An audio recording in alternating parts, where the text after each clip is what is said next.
Praise the lord. దేవునికి మహిమ కలుగును గాక.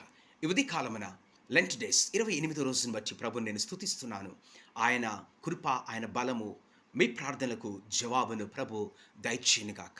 మన ఛానల్‌ను కూడా సపోర్ట్ చేయండి, సబ్స్క్రైబ్ చేయండి, షేర్ చేయండి మరియు మీ కొరకు ప్రార్థన చేస్తున్నాం. యూదా ఇస్కరియోతు గురించి మనము గమనించినట్టయితే తన శిష్యులలో 12 మందిలో ఒకడుగా ఉన్నాడు. తన చేతిలో ధనము యొక్క సంచిని పట్టుకున్నాడు. దానిని ఎక్కువగా ప్రేమించున్నాడు.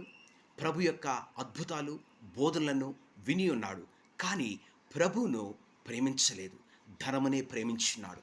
అందుకనే మత్తయి సువార్త 6వ అధ్యాయములో 24వ వచనంలో ప్రభువైన యేసుక్రీస్తు చెప్పియున్నాడు, ఎవడును ఇద్దరు యజమానులకు దాసుడుగా నుండనేరడు. ఈ లెంట్ డేస్‌లో మనము తెలుసుకోవాల్సిన సత్యము, మనం దేనిని ఎక్కువగా ప్రేమిస్తున్నాం? ప్రభువునా? ఈ లోక సంబంధమైన విషయములనా?